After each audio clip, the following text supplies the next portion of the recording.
ইসরায়েলের শাসন ব্যবস্থার দিন ফুরিয়ে আসছে, হুঁশিয়ারি দিলেন মোতবা খামেনি। তেহরান ও তেল আবিবের মধ্যে চলমান তীব্র উত্তেজনা একের পর এক সামরিক সংঘাতের মধ্যে ইসরায়েলকে নিয়ে কঠোর হুঁশিয়ারি দিয়েছেন ইরানের সর্বোচ্চ নেতা মোতবা খামেনি। সোমবার ৮ জুন এক বিবৃতিতে তিনি দাবি করেন, বঙ্গ জয়বাদী শাসনের আর মাত্র কয়েকদিন বাকি আছে।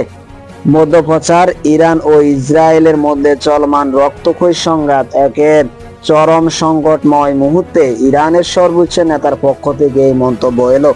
লেবাননের রাজধানী বৈরুতের দক্ষিণ শহর তলিয়ে বিমান হামলায় ইসরায়েলের জবাবে ৭ জুন রাতে ইসরায়েলের দিকে লক্ষ্য করে বেশ কয়েকটি ক্ষেপণাস্ত্র চালায় তেল আবিব।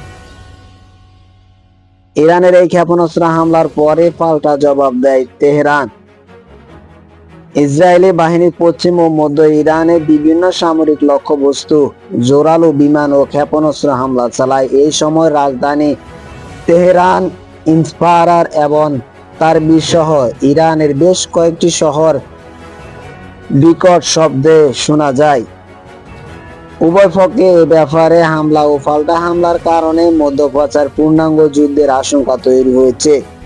এমন উত্তপ্ত পরিস্থিতির মধ্যে মোতবা খামেনি এই হুঁশিয়ারি ইসরায়েলের প্রতি ইরানের কঠোর অবস্থান এবং সংঘাত আরও দীর্ঘই হওয়ার ইঙ্গিত দিচ্ছে বলে মনে করছেন আন্তর্জাতিক রাজনৈতিক বিশেষজ্ঞরা।